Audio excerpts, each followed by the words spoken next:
How's it going? I'm good. How are you? Doing all right. Are you guys in? But Hey, I'm not gonna do this interview. You don't want to? No, because it's gonna be at Aspinall Fest. He's annoying to me. He's annoying to me, and that's my own personal. He annoys me, and I just don't like him. My life is perfect without him. I don't need him. After months of subtle digs and underlying tension, the interim UFC heavyweight champion has finally responded to Jon Jones, and he's not holding anything back.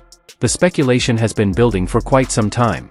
Will Jon Jones actually step into the octagon to face Tom Aspinall, or will the UFC's heavyweight scene continue to linger in uncertainty?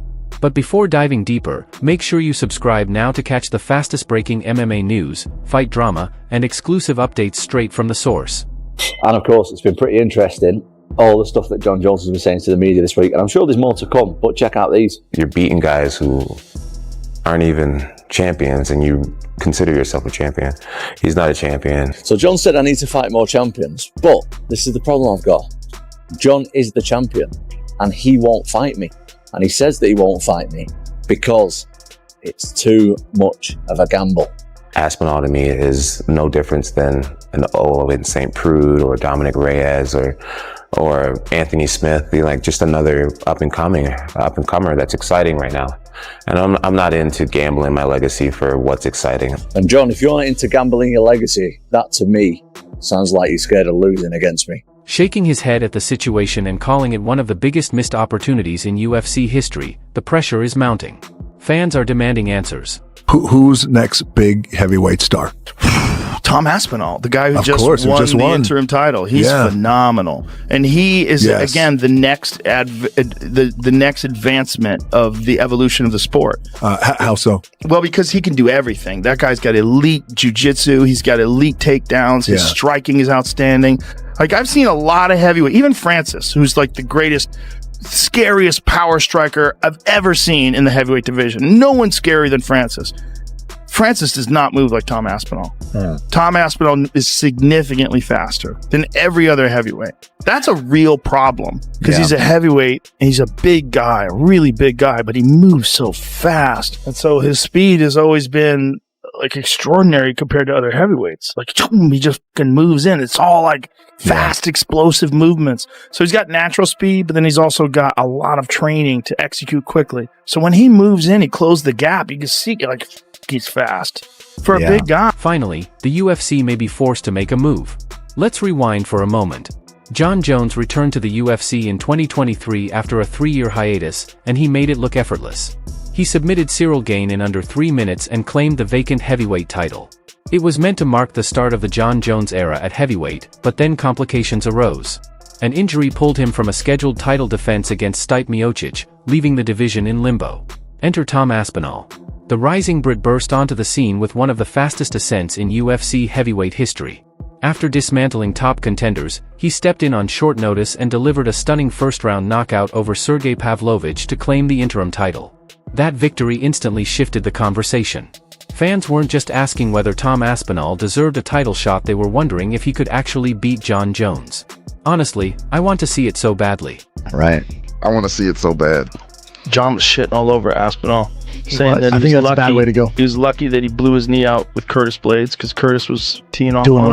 well. Unless John avoided him, unless John used his wrestling to avoid exchanges, you know what that's all about. Correct. It's called the Shop Shutdown. Shop shut down. I saw a 7-part They did with series on Cyborg. it. Yes. The Stipe fight, which is just like, it's a weird thing. Aspinall's an athlete, man. He's such a good athlete. Freak out. Very fast. Very fast for a heavyweight. So fast. Yeah, but we felt the same way about Cyril Gane, though. Yeah. But Cyril Gane doesn't have wrestling, doesn't have jiu-jitsu. Aspinall's like legit on the ground. Very legit on the ground. So legit that his dad owned a jiu-jitsu gym. His dad's a black belt. He started doing jiu-jitsu at 2. Yeah, I'm interested to see how Aspinall is past the first round, right? Because we've seen him. He looks so fast. He looks, you're like, nobody moves like him. He looks like a younger Kane. Right. But he just keeps knocking these guys out so quick. So I'm like, let me see him past the first round to see if he has that cardio as well. The hype really began to build. Jon Jones has been vocal online, tossing shade at Aspinall without mentioning him by name. He shared cryptic tweets, posted training clips, and reminded fans of his legendary resume. Yet, despite all the bravado, he still hasn't committed. If I'm being completely honest, I feel like Tom's been such an asshole that I don't want to do business with him. You know, it's just like his fans have been so annoying, And obviously, you don't get this far in a career being affected by fans or whatnot. But he's just an asshole, you know, with his you know, he's 30, so he's from this influencer generation where you hop online and the T-shirt sales and all that. I'm past that type of stuff. I'm like, bro, if you had a little bit more respect, then maybe we could have worked something out, you know. But I just don't even want to do business with him. You know, at the end of the day, this is a business, and fighting me gives him an opportunity to change his life forever. And I don't even want to give him the opportunity. Like he just played his cards wrong with me personally, and you know, I'm 3 years from being a 40-year-old grown man. You know what I'm saying? It's just like the press conference, going through the whole shebang with him. I'd rather not do. But Hader on the other side, respectful, cool, barely says much. It's like I'll do business with you. I would risk it all with a human being like you. You actually have the accolades to back up your shit. This other guy is just a big mouth who's hot today. There's been so many guys who's hot today who are just gone. You know, Sergey was in the same position not too long ago. Now he's starting to fall off already. I've just been around this sport too long to give a big mouth who's hot today the opportunity.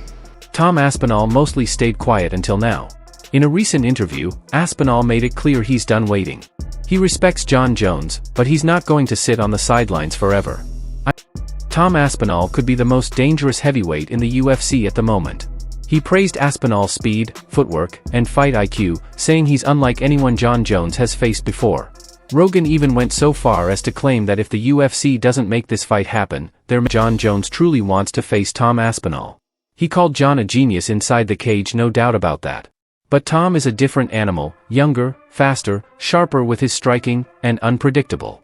If Jon doesn't take this fight, many will start thinking he's ducking. And that sentiment is beginning to grow among the fan base. The longer this drags on, the more people wonder, does Jon Jones really want to unify the right? Because he has not been tested in that way. And, you know, you're getting up to elite status where you're calling out Jon Jones. Yeah. Right? The rumor is that he wants $30 million and, you know, the UFC's going to pay it. Hopefully. If I give him the opportunity to fight me, I want to be so compensated. I want to say it, I want that money to the point where if I won or lost, that it really wouldn't matter. You've got Jon Jones, one of the most decorated fighters in MMA history. A man who has defeated every champion and contender placed in front of him. That's the real Jon Jones. I have spoke to the UFC on multiple occasions. What is holding it up right now is his side. That's the truth of it. Do you remember what I said quite a while ago now? I will retire Jon Jones without even fighting him. That's something that I said. And Jon, let's do it. If you want to do it, you don't have to ask me twice. If not, I'll fight somebody else. Actually, agree with a lot of what Jon says. When you put the resumes next to each other, his resume is far superior to mine. The risk reward for the both of us. His risk is he has everything. So on the skill differentials, where would you say he has the edge, and where do you have the edge? He's amazing at everything. Are you better than him at any one discipline? No, but I'm way younger and way more athletic and way bigger. I possess a power that he's never seen before or even come close to. But like I said, I completely agree with everything that he says in terms of resume. But it's not about Jon's resume. It's about who's the best in the world right now. So far, Dana's played it safe. He's praised Tom's talent, he's defended Jon's legacy, but he hasn't made any promises. I interviewed Tom Aspinall in London. Another one. He wants to fight Jon Jones. He wants to fight everybody, man. He thinks he'll beat Jon Jones. Yes, he does. I love it. I love that. And a young, aggressive, talented heavyweight that he actually wants to fight all the best. The problem in this business is you have guys that say a lot of things publicly, but behind the curtains don't mean it. You know, don't really want these fights. Tom Aspinall is not that guy. Tom Aspinall wants to fight all the best in the world, and I love that. How good is he?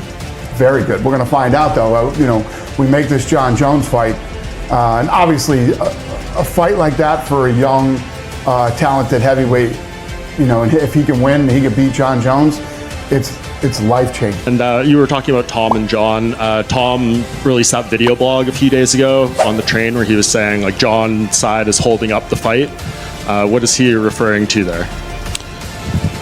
Well, I think that,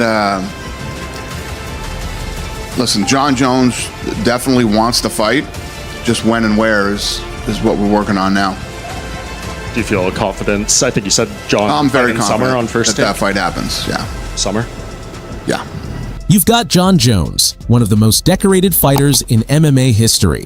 A guy who's beaten every champion and contender put in front of him. That's the real Jon Jones. So many times we have told Jon Jones, be yourself. Don't pretend to be a nice guy. He's always thought that's an insult. Like, well, if I'm pretending to be a nice guy, then you must say that I'm not. No, Jon Jones is a competitor. And you look at his eyes right here. In the eyes is what's telling the story. Muhammad Ali had a very famous quote. He said, if you ever dream of beating me, wake up and apologize. Jon Jones cannot believe that Tom Aspinall thinks he can beat him. He cannot believe that he's standing next to him and saying things to the media. Jon Jones is still hungry, and he's a true competitor, and that look in his eye, Daniel, that's the real Jon Jones. Evil too. He kind of evil a little bit. He's a tough guy, man. He really is the final boss. He's a tough dude. He hates when people stand up to him. It didn't raise my excitement level to this point. It almost felt like he no-sold him. When Tom put his hand on him, he kind of he kind of no-sold him a little bit. Give him a little bit, John. Build the anticipation. You know how to do it. Play the game. Do you think the Aspinall-Jones fight happens? It's got to happen. I was sitting next to Tom the other week at the UFC in London and talking to him about it. How do you think that plays out if they fight? I'll be honest, Tom's a friend. I love Tom. He's one of the coolest dudes in the whole of MMA. Even though Jones is getting old, I just can't pick against Jon Jones. The one thing I do think Jon Jones has got the best in the world and the best ever is his fight IQ. He has a perfect game plan to beat that person. As much as I love Tom and I want Tom to win, I couldn't pick against Jon Jones. It's just something I couldn't do. Tom Aspinall? God damn. It's like everyone, it's like you risk going down as the, no matter what, you don't have to fight again. Greatest of all time, people will say that. You're the greatest of all time. Greatest of all time, Jon Jones. Or you risk it, go fight Tom Aspinall, possibly lose, and then it's like, he was the greatest. Then they're saying, yeah, but he wasn't in his prime. You've got Tom Aspinall, a new breed of heavyweight. Fast like a middleweight, technical like a striker, and composed under pressure. He's the fastest, quickest, most powerful heavyweight on the planet. He's the favourite against Jon Jones. And no man alive can beat Tom Aspinall, in my humble opinion. And that's with the greatest of respect to Jon Jones. Toe came out of his skin when he fought me. He wrapped it himself to go to the press conference. He didn't want to miss his press conference. So he wraps it himself because the doctors refused. That's inappropriate treatment. We're not going to do that. We're taking you to the hospital. This is a tough guy. And when it comes to grit, and you gotta have it, we know for sure that Jon does. Now, that doesn't mean that Tom does not. But we don't know that. And we don't know that those punches are as hard and as fast with equal accuracy. I bet if he's weighing 215, he would fight Tom Aspinall better than him weighing 245 pounds. In his 205 frame, he could fight Tom Aspinall better than he'd fight him at that 250 because that's not his weight class. While he didn't last long with Cyril, he didn't look as fast. He carried more weight. Cyril just did some weird stuff. And John, you don't make mistakes against John. It's the kind of fight that defines eras. But the clock is ticking. Aspinall isn't going to wait forever. He's already said he's willing to defend his interim belt if Jones doesn't return soon. Ngannou 3.5 years ago, and he got destroyed in that one. And by the way, he looked even better in that than he did in this one. This is a man who looked like he needed a new hip at a UFC event recently, right? He is so broken down from the old Stipe, from the vintage Stipe Miocic that once was. I am not even exaggerating when I say his hand speed and his punch accuracy was significantly worse than Iron Mike Tyson, 58-year-old Mike Tyson who fought Jake Paul the other day. Obviously, his legs weren't as bad, but his hands were so shit in this fight. It was unbelievable. This is exactly why this man should not have been fighting in a heavyweight world title fight, nor should he be fighting any top 10 MMA heavyweight. Stipe is shot to bits, and that's not just because he fought Jon Jones and lost. Like, you can just see it looking at his performance, man. There was no timing, there was no speed, there was no accuracy. He was terrible, bless him. And you could see on the ring walk, he didn't even want to be there, man. When he retired afterwards, he said, thank God. This was a man cashing in on a final payday and thought, fuck it, I'll take it, and I'll take the cash and run. To even try to wax lyrical over this performance by Jon Jones is just taking away any context of the fight and realizing he was in there with someone who was so finished, it was an embarrassment. The man's not won a fight in fucking nearly 5 years, man. What on earth are we doing putting him in a title shot? It's just a disgrace, really. It was a disgrace, and it was all to soothe the ego of Jon Jones so that he could have his moment where he beats a quote-unquote legend. Honestly, it's not that far off from what Jake Paul did the other day, this. You're getting in a guy who's clearly over the hill, clearly doesn't belong in there anymore, just so that you can have his name on your CV. Who gives a fuck if he's not in his prime anymore? It proves nothing. Look, to be fair to Jon Jones, I think he probably thought Stipe would have been a bit better than that. And there'll be a lot of glossing over this to pretend like this was a half-decent win. It was insignificant. You can cash checks all you want, bro. You are a duck.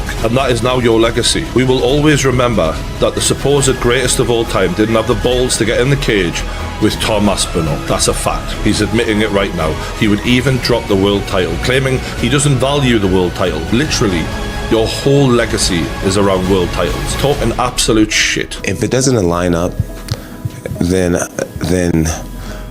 professing my love for Jesus in front of everybody tonight and telling the world how proud I am to be an American champion, and fighting in front of my president, man, if that was my last fight ever, then I'm cool with that. That was the way to do it. Well, I'll allow that, right? It's a good way to go out. Fair enough. I can imagine that was a great last fight for Jon Jones, but I absolutely have no interest in watching any. Was that even a great performance? We don't need to see Jon Jones anymore. If you're not going to defend your world title, then get the fuck off the. And if that happens, the UFC risks the division splitting even more. But before we wrap up, make sure you subscribe now to never miss the fastest breaking MMA news, fight drama, and exclusive updates. Will Jon Jones step up and accept the challenge? Will Dana White finally book the fight fans have been dying to see?